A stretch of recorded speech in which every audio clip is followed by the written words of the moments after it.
Hi. Today we're going to talk about. I'm Scott Garibay, and today we're going to talk about a Maripol mother and her unborn baby who died for zero reasons other than Vladimir Putin's choices. All right, and we're going to talk about CNN. All right, so CNN just finished an investigation. They did an investigation. So CNN, if you haven't noticed, for years, they just stopped reporting news, and they were just like, hey, let's spout a bunch of really bad opinions about President Trump because we all hate him, right? Which, hey, I get it. There's good reasons to not like President Trump, but if you're a news organization, you should just do news rather than just spouting your really caustic opinions about one person constantly, right? And that's really what they did. There was I think it was 4 years where it was just regurgitation of Orange Man bad, right? It was bad, and there's been tons of news coming out about CNN that they just weren't functioning as a news organization. But they actually employ actual real reporters. They have infrastructure and they have money, right? They can put cameras on the scene. They can actually they have the structure of an actual news organization, and they've just been choosing to not use it and be a commentary, a commentary channel just like mine, right? For years, right? Well, they were like, hey, what if we put our reporter hat on and actually did some reporting, right? And so they did. They actually investigated the Maripol mother and her unborn baby when she died. And the reason why is this was 1, 2, 3 connect the dot, right? And so here was the connect the dot. Oh, hey, everybody in the world, we just saw a picture of a Maripol mother and her unborn baby being carried out on a stretcher by 4 men wearing body armor, right? And she was carried out of a Maripol maternity ward where mothers and children are. That's not a military target, right? That's not, you can't do that, right? And everybody was like, yeah, we see that Maripol mother. We're all rooting for her.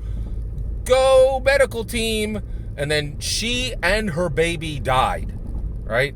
And the whole world was like, whoa, wait a second. Are we complicit in that? Because here's why we would be complicit in that, right? Zelensky asked for a no-fly zone. We said, you can go kick rocks. We're imposing a yes-fly zone. And Vladimir Putin was like, thank you very much. And then the whole world is saying, did he just, we imposed the yes-fly zone, did he just bomb a 100% civilian target? So CNN did the investigation.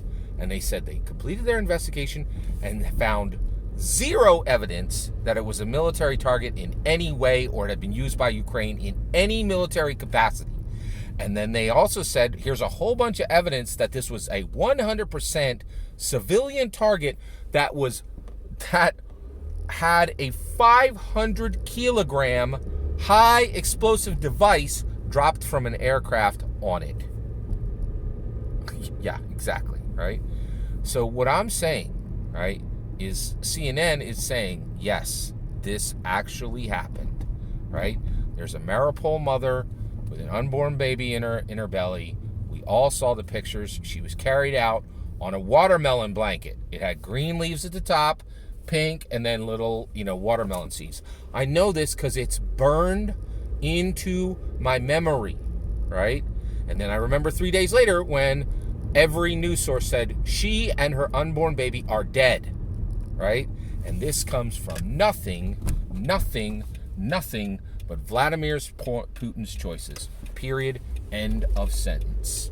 And this was a completely 100% non-military target and had absolutely no justification for Vladimir Putin's actions to be there. And that means once all that's established, so 1, here's a children's hospital. 2, here's Vladimir Putin. He chooses to drop on it, all right? That the Maripol mother and her unborn baby die, right? And then 1, 2, here's 3. This is a war of good versus evil. There is no nuance here. There is no complexity here. We are imposing the world. America First is imposing a yes fly zone, and we are complicit in the loss of that woman at this point because we allow Putin to bully the world.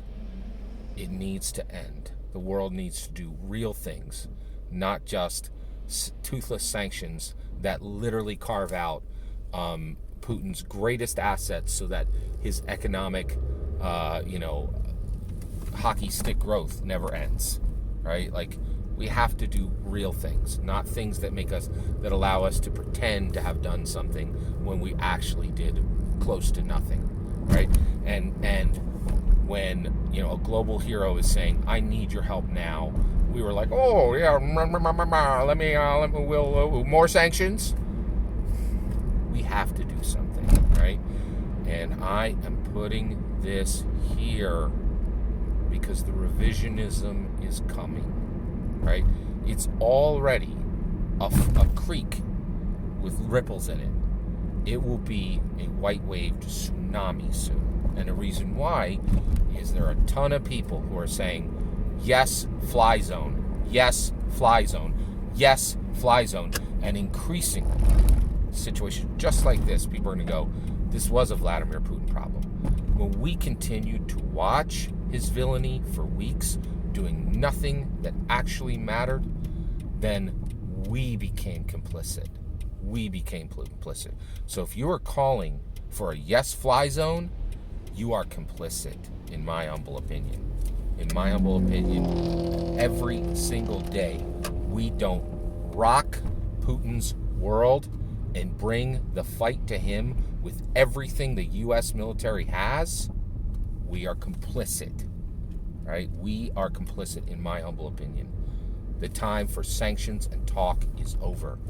Get Goose and Maverick off the couch, close the sky. That's my opinion. What's yours? Let me know in the comments below. Please consider liking and subscribing, and have a wonderful millennium.